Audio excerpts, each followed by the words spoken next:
Break के बाद स्वागत है आपका। लगातार भ्रष्टाचार के मुद्दे पर आरएन अभियान में हम चर्चा कर रहे हैं और हमने कल भी दिखाया था कि किस तरीके से टीईटी में फेल होने के बाद भी कुछ छात्रों का नाम मेधा सूची में था और आज हमने आपको दिखाया कि कैसे जब संशोधन किया गया था तो संशोधन में था कि अगर आपको 82 अंक यानी 54.6% अंक हैं तो आपको मेधा सूची में 2 अंक और बढ़ाकर मिलेंगे, लेकिन मेधा सूची में वो अंक भी नहीं मिले। यानी गड़बड़ी का जो मामला है वो लगातार देखने को मिल रहा है शिक्षा नियोजन में। तृतीय शिक्षक नियोजन की मेधा सूची में अंकों की गड़बड़ी तो हुई है, बीएड के आकलन में भी गलती हुई है जिससे बिना योग्यता वाले उम्मीदवारों को फायदा मिल गया है। शिक्षा विभाग ने यह साफ कर दिया है कि प्राथमिक स्कूलों के लिए बीएड डिग्री वाले उम्मीदवार अनट्रेंड की सूची में शामिल होंगे, लेकिन दानापुर प्रखंड की मेरिट लिस्ट में बीएड को भी प्रशिक्षित मानकर अंक दे दिया गया। शिक्षक नियोजन 2012 प्रखंड दानापुर, प्राथमिक कक्षा के नियोजन के लिए प्रशिक्षित संवर्ग की मेरिट लिस्ट। यह है दानापुर प्रखंड की मेधा सूची। सूची में पहला नाम कीर्ति कुमारी का है जो बीएड है। नियम के मुताबिक इनका नाम होना चाहिए था अनट्रेंड संवर्ग में, लेकिन ऐसा नहीं हुआ। इन्हें नियम के खिलाफ मिलेगा प्रशिक्षित उम्मीदवार का फायदा। इस तरह इस सूची में कीर्ति कुमारी, रूबी कुमारी, कुणाल कृष्ण, प्रिया कुमारी, दीप्ति, सोनिया रानी का नाम दर्ज है जबकि वे बीएड है। नियम के मुताबिक इन्हें अनट्रेंड नहीं माना गया। इस सूची में 9वें स्थान पर मुनेंद्र कुमार को प्रशिक्षित तो दिखाया गया, लेकिन वे बीएड हैं कि बीटी ये नहीं लिखा। अब देखिए हाजीपुर प्रखंड की मेधा सूची, जहां नियम का पालन किया गया। इस सूची में 17वें स्थान से 25वें स्थान तक के उम्मीदवारों के आगे लिखा गया है बीएड नॉट वैलिड। इससे भी साबित होता है कि दानापुर प्रखंड में नियमों की धज्जी उड़ी है। Bureau report, Aryan news. तो देखा आपने, ये चर्चा हम पहले भी कर रहे थे कि किस तरीके से बीएड और मतलब अनट्रेंड और ट्रेंड को आपने मिक्स किया और बाद में जब मेधा सूची तैयार की तो वहां पर खुद ही उसमें फंस गए और उस नियम का पालन भी होता हुआ नजर नहीं आया। एक दर्शक हमारे साथ मुजफ्फरपुर से जुड़ गए हैं, अमिताभ हैं। स्वागत अमिताभ जी आपका, क्या कहना चाहेंगे आप? मैं कहना चाहता हूं कि बिहार में अभी शिक्षा की स्थिति बहुत ही बदतर हो चुकी है सरकार की नीतियों की वजह से। सबसे बड़ा प्रश्न है कि मुखिया जिनका खुद जो फेल होते हैं या फिर उनकी कोई योग्यता नहीं होती, बिना योग्य व्यक्ति भी मुखिया सिर्फ इलेक्शन से वोट के बल पर बन जाता है या जिस तरह से भी बने, ठीक है, और वो काउंसलिंग करता है। खैर इस बार तो काउंसलिंग भी नहीं की गई, वो शिक्षकों का चुनाव करता है। तो नहीं, अगर काउंसलिंग अगर होती तो फिर भी तो समझ में आता अमित जी कि क्या कहां पर गड़बड़ी है, क्या आपका टीईटी का रिजल्ट क्या है। इस बार तो काउंसलिंग ही नहीं है, इसलिए तो लगातार हम कह रहे हैं कि जब काउंसलिंग नहीं है तो गड़बड़ होने की ज्यादा संभावना है। पिछली बार जो काउंसलिंग हुई थी उसमें गड़बड़ियां पकड़ में आई थी। अलग बात है कि जांच के नाम पर अभी भी उनको लटकाया जा रहा है। जी बिल्कुल, हम शिक्षक हम दे नहीं रहे हैं शिक्षक विभाग को, और वहां नियुक्तियों में गड़बड़ियां कर रहे हैं और बार बार जांच के नाम पर उसको ये कर रहे हैं। और जांच भी किनके द्वारा की जाती है? खुद गड़बड़ियां करते हैं, खुद इनके अधिकारी जांच करते हैं और फिर उसको बता देते हैं बड़ी सफाई से कि नहीं, कोई गड़बड़ी तो हुई ही नहीं थी।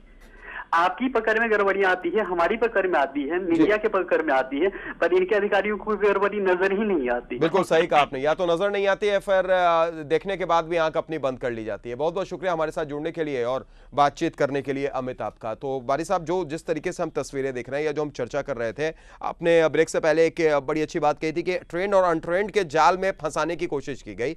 इस बार वो दिखा भी। हमने आपको 2 तस्वीरें दिखाई, एक तरफ हाजीपुर प्रखंड की दिखाई जहां पर सही मानों में नियम के अनुसार चला गया, बीएड को भी अनट्रेंड माना गया, लेकिन दानापुर प्रखंड में वैसे उम्मीदवारों को फायदा मिल गया जो बीएड थे, उन्हें अनट्रेंड नहीं माना गया। आपने जो दोनों जगह की तस्वीरें दिखाई वो दोनों अफसोस ना किए है कि पटना बिहार की राजधानी है और राजधानी का सटा हुआ स्कूल या सबर्ब कहे, पटना की राजधानी कह लीजिए उसको। दानापुर व पटना में कोई दूरी नहीं है। बिहार की राजधानी में जब इस तरह की घटनाएं हो रही हैं और बिहार से एकदम सटे हुए जिला वैशाली में अगर इस तरह की घटनाएं हो रही हैं तो आप सहरसा, पूर्णिया, किशनगंज, नवादा, इस सब में क्या क्या हो रहा होगा इसको एक्सप्रेशन कर सकते हैं आप। एक परिकल्पना हो सकती है। शिक्षक है क्या? शिक्षक का जितना स्तर गिरा दिया है सरकार ने, शिक्षक समाज को अगर कल्पना करें तो समाज को बनाने वाला व्यक्ति ही शिक्षक होता है। वो बच्चों को पढ़ाता ही नहीं, बच्चों को संस्कार भी सिखाता है। तो जो शिक्षक इस तरह से परेशान होके आ रहा है, घूस दे के आ रहा है, भ्रष्टाचार में लिप्त होके आ रहा है, वो आप आने वाले जनरेशन को किस तरह का संस्कार देगा। अभी अभिरंजन जी बड़ी अच्छी बात बता रहे थे, उन्होंने पास और फेल का जो डिफिनेशन दिया बड़ा अच्छा। पास होना, IAS होना, IPS होना, पत्रकार होना कोई बड़ी बात नहीं है।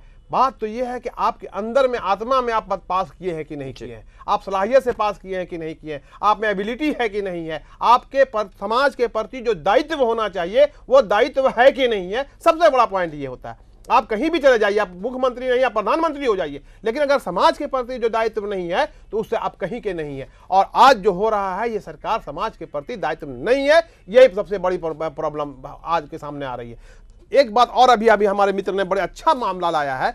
आप टीचर की बहाली की बात करते हैं, बिहार और झारखंड अलग हो गया तो आवासीय विद्यालय का एक ऑफिस सिमरतला प्रखंड जमुई जिला में है, वहां खुला गया और वहां से ये निकाला गया, ये वहां का फॉर्म है। इस फॉर्म में बाकायदे ये कहा गया है कि application for the appointment of principal, vice principal, teacher, account cum assistant staff, nurses वगैरह का पूरा निकाला गया। इसकी पूरे डिटेल में मैं नहीं जाना चाहता हूं, आपके पास समय के पास नहीं है। एक चीज के पास जाना चाहता हूं, सिर्फ 11 नंबर पर अर्जुन पासवान को उदाहरण देना चाहता हूं। अर्जुन पासवान पास किए, उनको 60 नंबर आया। ये रिकमेंड्स है, ये मोहर है, ये साइन है शिक्षा पदाधिकारी की, मानव संसाधन विभाग का, और ये नंबर है, इसमें 60 नंबर आया। और जब इस आदमी ने कहा कि मेरा क्यों नहीं हुआ, और जब इसने हंगामा किया और RTI किया, और जब वरिष्ठ अधिकारी के यहाँ गया, तो इसी लड़के को, अर्जुन पासवान को, दलित समुदाय का लड़का है, उसका दूसरा सूची जारी कर दिया और उस सूची में 40 नंबर लेके भेज दिया कि ये फेल है।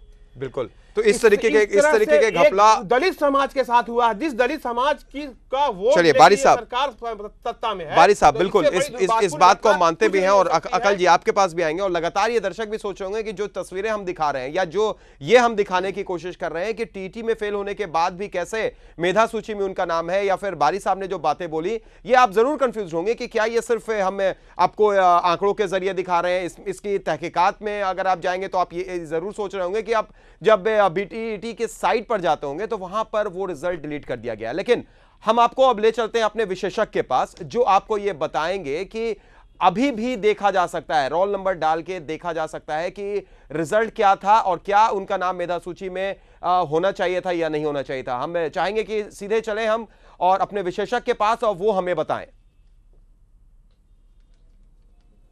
हम चाहेंगे आप हमें बताएं रोल नंबर डाल के। ये अब दिखा रहा हूँ कि ये जैसे बिहार बोर्ड नेट में जो गड़बड़ झाला किया गया है वो किस तरह किया गया है जी। सबसे पहले मैं खोल रहा हूँ biharboard.net, ये खुल गया आपके सामने जी। उसमें एक लिंक है, ये BTET रिजल्ट 11 जी, उस पर मैं क्लिक करूँगा।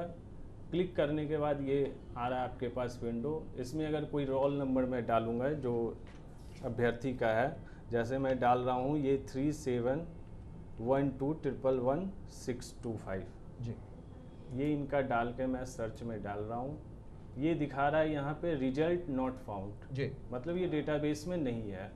ये तो कोई भी लेमैन देखेगा अभी तो यही दिखाएगा, लेकिन इसमें है क्या कि अगर आप बहुत सा रिजल्ट होता है, बहुत से साइट पे लिंक किया हुआ रहता है दूसरे साइट पे, तब ऐसा ही एक साइट है indiaexam.in, इस पे आप जाके उसके सर्च में डालिए BTET BETET, और उसमें जाके जब आप सर्च करेंगे तो ये रिजल्ट आएगा। इसमें जाके आप यहाँ पे है ये BTET रिजल्ट 11-12 का, उसके लिंक पे क्लिक करेंगे तो ये एक पेज खुलेगा। यहाँ पे कुछ नहीं, नॉर्मल वहाँ का जो biharboard.net का है उस पे ये लिखा हुआ, लिंक सिर्फ डाइवर्ट किया हुआ है कि अगर आपको BTET का रिजल्ट देखना हो तो biharboard.net पे जाके चेक कर सकते हो। अब मैं इस पे जा रहा हूँ तो फिर वो उसी तरह का मिलता जुलता जो पहले खुला था वैसा ही है। आप ध्यान देंगे, ये देखिए, ये है पहले biharboard.net का ये, और अब जो विंडो खुल रहा है ये अभी जो मैंने लिंक किया उसके इंडिया एग्जाम से उसका है। अब इसमें वही रोल नंबर मैं डाल रहा हूँ, याद होगा आपको 37121625। अब इसी को मैं ये डाल के सर्च कर रहा हूँ। और ये यहाँ पे दिख गया। इस तरह आप कोई भी वैलिड जो एग्जामिनी है जिसके पास अपना रोल नंबर पता है वो इस साइट पे डाल के ये अपना रिजल्ट देख सकता है कि वो क्वालिफाई है या नहीं है, या कोई और जो उनके आगे का ऊपर का जो मेधा क्रम में है उसको भी देख सकते हैं। एक और आप ध्यान दीजिएगा कि यहाँ पे जो देख रहे हैं आप ये biharboard.net का ही साइट है, लेकिन इसके अगले वाले लिंक में जो है ये TET result.html लिखा हुआ है, लेकिन जो अभी जो हम देखेंगे बिहार बोर्ड वाले में उसमें ये लिंक के साथ छेड़छाड़ कर कर ये कुछ और लिख दिया है APPREPORT tet.html। तो यही है सारा गड़बड़ कि यहाँ पे अगर कोई भी रिजल्ट डालेगा तो अपना रोल नंबर तो रिजल्ट नॉट फाउंड ही दिखाएगा, और लेकिन जब इस तरह से जो जाएगा तो ये दिखाएगा कि उसका रिजल्ट इसमें है। यही इसके अंदर का जो है अभी तामझाम में इन्होंने किया है। बिल्कुल बिल्कुल बिल्कुल, बहुत बहुत शुक्रिया आप जुड़े और इसने सारी बातें बताई। लेकिन हम चाहेंगे कि जो दर्शक हैं वो दर्शक एक बार फिर से ये जानने की कोशिश कर रहे हैं, सेम प्रोसेस क्या आप दोबारा हमें दिखाएंगे, कैसे आप किस लिंक पर गए, किस तरीके से आपने नंबर डाला, शुरू से एक बार फिर से आप हमें बताएं। बिल्कुल बता रहा हूँ। ये सबसे पहले जैसे बिहार बोर्ड एग्जामिनेशन का है, ये उसका वेबसाइट है, ये ऑफिशियल वेबसाइट है biharboard.net। उसको खोलूंगा, खोलने के बाद ये पेज अपीयर होगा, उस पर ये एक लिंक है BTET रिजल्ट 2011 जी। उस पर जाकर अगर मैं ये क्लिक करूंगा तो ये अगला एक पेज अपीयर होगा ये, जिसमें कि ये बना हुआ है कि रोल नंबर ऐसे डालना है। और अगर मैं रोल नंबर ये डालूंगा और सर्च में डालूंगा, कोई सा भी रोल नंबर डालूंगा तो ये दिखा देगा रिजल्ट नॉट फाउंड, क्योंकि इस डेटाबेस में कोई रिजल्ट है ही नहीं, बस सिर्फ यही लिख के छोड़ दिया गया है। लेकिन अगर इसी चीज़ को और तहकीकात के द्वारा देखेंगे तो एक लिंक है इंडिया एग्ज़ाम, ये कोई भी एग्ज़ाम इंडिया में होता है तो उसका लिंक अपने साइट पे डाल देता है, और उसमें ये नहीं कि कोई खुद का उसका डेटाबेस है, ये उसी जो रिजल्ट निकला है उस समय के जो डेटाबेस में होता है उसी को लिंक करके रखता है। तो बस उसी में है कि अगर आपको BTET का रिजल्ट चेक करना है, ये देखिएगा indiaexam.in में दे रहा है जी, तो उसको क्लिक करेंगे biharboard.net पे तो ये पेज अपीयर होगा, और उस पेज पे अगर खोलेंगे रोल नंबर डाल के तो ये होगा। चलिए बहुत बहुत शुक्रिया आप जुड़े और आपने ये तमाम बारीकियां हमें बताई, और मुझे उम्मीद है कि जितने भी दर्शक ने ये सारी चीजें देखी होंगी वो इस बात को समझ रहे होंगे, और वो ये देख सकते हैं कि क्योंकि अब कितने दर्शक ऐसे हैं जो कि अब दोबारा जानने की कोशिश करते होंगे तो वहां पर नॉट फाउंड दिखा रहा होगा। लेकिन बारी साहब और अकल जी, आप दोनों लोगों ने ये चीज देखी, और ये देखने के बाद, इस चीज को देखने के बाद वो कंफ्यूजन भी दूर हो जाएगा जो कई दर्शकों को ऐसा लग रहा था कि शायद ये सूची अलग है और वो जो नाम था वो अलग है। लेकिन अब ये साफ तौर पर ये पता चल सकता है कि कैसे TET में फेल और मेधा सूची में आपका नाम।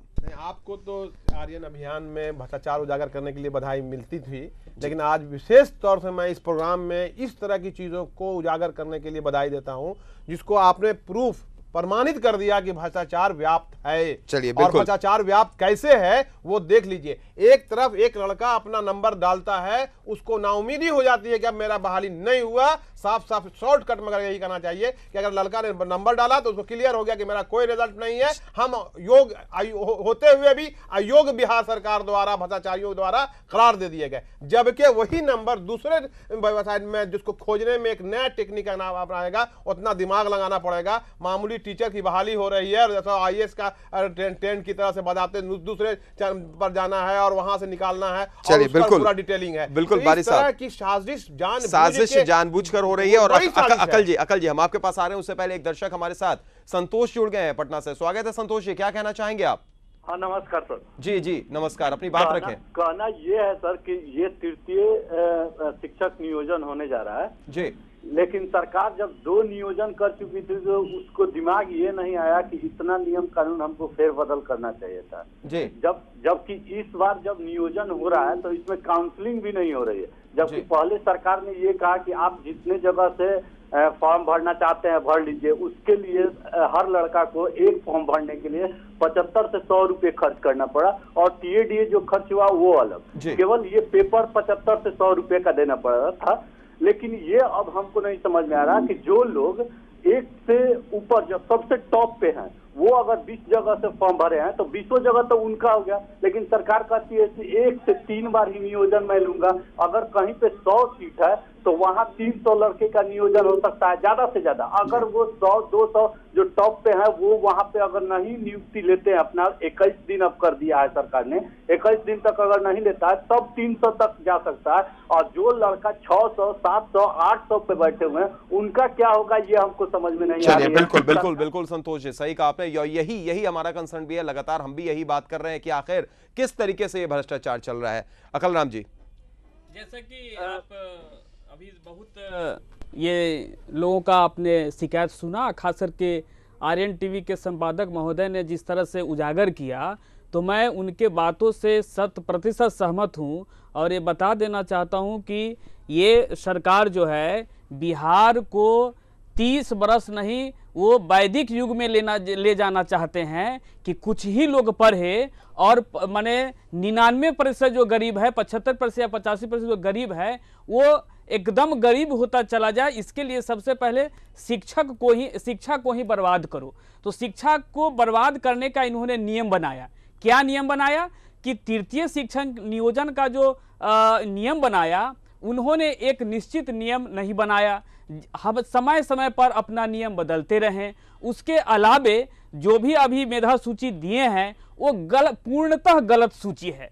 जिस तरह से कोर्ट के माध्यम से 34,540 के शिक्षकों की बहाली और मेधा सूची बना करके बहाल किया गया, उसी आधार पर इसको भी बनाना चाहिए था। लेकिन चूंकि इनको धांधली का ये खेल रचना था, अधिक पैसा अर्जन करना था और जितने भी इससे जुड़े हुए लोग हैं उनको माले माल होना था, इसलिए इन्होंने गलत तरीके से सूची बना करके और जो पिछड़े लोग हैं उसको एकदम आउट करने का प्रयास किया जा रहा है।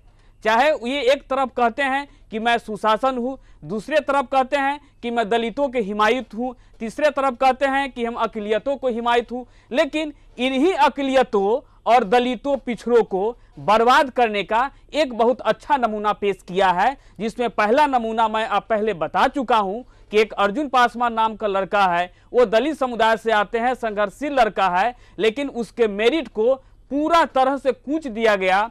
फिर भी वह अर्जुन पासवान अपने अधिकार के लिए अभी तक लड़ाई लड़ रही है। एक बात और मैं बता देना चाहता हूं कि जिस आरटीआई के तहत अर्जुन पासवान जब नंबर अपना मांगता है तो 60 नंबर उसको दिया जाता है विभाग से, और उसी नंबर को अगर आयोग मांगती है कंप्लेन करने पर तो वो आयोग को यही बिहार सरकार के शिक्षा विभाग उसको 40 नंबर बता करके साबित करता है कि Arjun Paswan is not eligible for ये teacher, he has got only 40 marks. चलिए बिल्कुल, तो ये तो है मामला, ये मामला है पूरे तरीके से गड़बड़ झाला चल रहा है। एकदम गड़बड़। दर्शक हमारे साथ जुड़ गए हैं, स्वागत है आपका, क्या कहना चाहेंगे आप?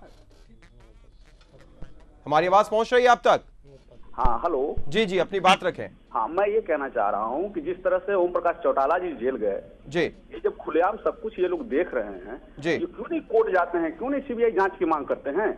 जी, मैं आपको 2-3 चीज बताता हूँ। ये टीईटी का जो एग्जाम हुआ था, इसका क्वेश्चन सरेआम पटना में बिक रहा था, आप लोगों ने दिखाया था। जी जी, ये एग्जामिनेशन इन लोगों ने कैंसिल तक नहीं किया, उस पर रिजल्ट प्रकाशित कर दिया, बजाते टीचरों की बहाली हो रही है। इस तरह के खुलेआम निरंकुशता अगर ये लोग दिखा रहे हैं कि विपक्ष के बैठे हुए लीडर, जिस तरह से चारा घोटाला में शिवानंद तिवारी जी, ललन जी हाईकोर्ट गए और उसको सीबीआई जांच में भिजवाए, ऐसे ये लोग भी चले जाए ना टीएटी में जी, जाए और जाकर हाईकोर्ट में अपील कर रहे हैं कि भाई इस तरह की भ्रष्टाचार चल रही है, इसके विरुद्ध सीबीआई की जांच करें, क्योंकि बहुत ही जघन्य मामला है। मैं आपको बता दूं, हरिनारायण बाबू के समय में जिन टीचरों की टेस्ट हुई थी तो 5% रिजल्ट हुआ, और पीके शाही ने जब अपने जुरिडिक्शन में उसमें टेस्ट करवाया तो 95% लड़कन पास कर गया। इसका क्या मतलब है? बिल्कुल सही कहा आपने, बिल्कुल सही कहा। बहुत बहुत शुक्रिया विनय हमारे साथ जुड़ने के लिए और तमाम बातचीत करने के लिए। तो अभिनंदन जी, आप देख रहे हैं कि किस तरीके से अभ्यर्थी लगातार हमारे साथ जुड़ रहे हैं, वो अपनी शिकायतें रख रहे हैं। इस मंच से जिस तरीके से प्रतिक्रियाएं निकलकर सामने आ रही हैं वो दिखा रही हैं कि कैसे भ्रष्टाचार लागू हो रहा है, और जो हमने तस्वीरों के जरिए आईटी विशेषज्ञ के जरिए दिखाया वो तो अपने में ही एक बहुत बड़ी बात।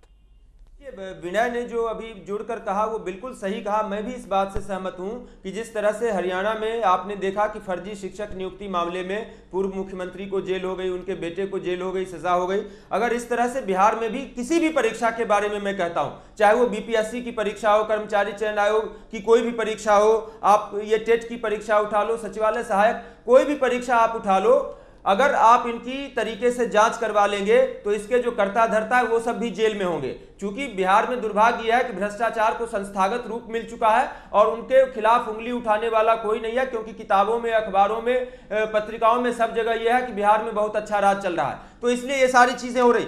अब मैं आपको ये सीधा सीधा कहता हूं कि अब मैं सीधा सीधा इस परीक्षा को कंडक्ट करने वाले बिहार स्कूल एग्जामिनेशन बोर्ड के आला अधिकारियों पर भ्रष्टाचार का आरोप लगाता हूं।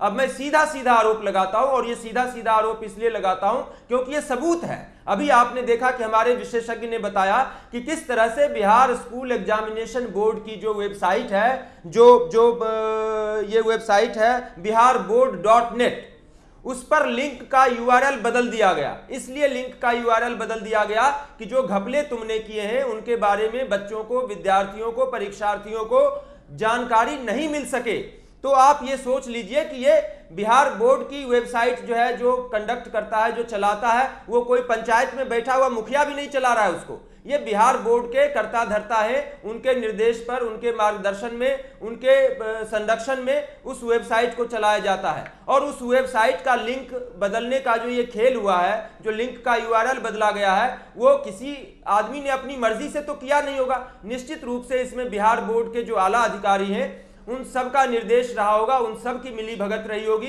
अपने भ्रष्टाचार, अपने घपले को छिपाने के लिए। आप देखिए, उन्होंने, विशेषज्ञ ने जिन बातों को छोड़ दिया, मैं उसको थोड़ा और साफ कर देना चाहता हूं। biharboard.net/testresult.html पर ये जो है आता था, परीक्षा का रिजल्ट जो है पहले आपको दिखाई देता था biharboard.net/testresult.html पर। अब इन्होंने क्या किया कि बिहार बोर्ड की जो वेबसाइट है उसमें इस यूआरएल को बदलकर biharboard.net/APP report.html कर दिया। तो इन्होंने लिंक के यूआरएल में क्या खेल किया, टेस्ट रिजल्ट से की जगह पे इन्होंने एप रिपोर्ट टेट डाल दिया है। तो आपने लिंक का यूआरएल बदल दिया। इंटरनेट का ज्ञान रखने वाले, वेबसाइटों का ज्ञान रखने वाले लोग जानते हैं कि आप उसमें एक अक्षर भी बदल देंगे, एक कोई डॉट डाल देंगे, एक कोई भी कैरेक्टर डाल देंगे तो वो लिंक नहीं खुलेगा।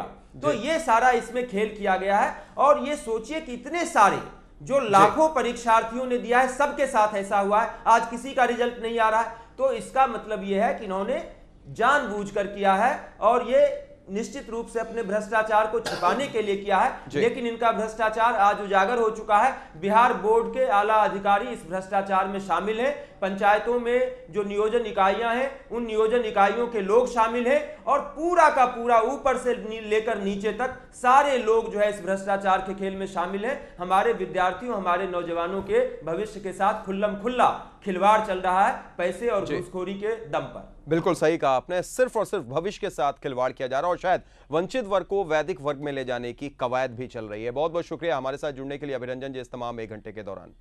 और आपका भी बहुत बहुत शुक्रिया अकल जी, आप आए, आपने चर्चा की। बारी साहब बहुत बहुत शुक्रिया आपका भी। आप तमाम दर्शकों का भी बहुत बहुत शुक्रिया कि आप हमारे साथ जुड़े और आपने अपनी बेबाक राय हमारे सामने रखी। इस कार्यक्रम के बारे में अपनी राय और सुझाव हमें ईमेल भी कर सकते हैं और चिट्ठी के जरिए भी अपनी राय आप हमें भेज सकते हैं। तो आज के लिए इतना ही, दीजिए इजाजत, नमस्कार।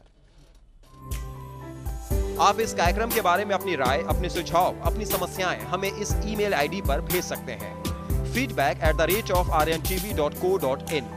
पत्र भेजने का पता है संपादक RNTV, 306 Maharaja Kameshwar complex, Fraser road, Patna 8,01,000। Internet पर आर्यन अभियान देखने के लिए लॉगिन करें www.rntv.co.in।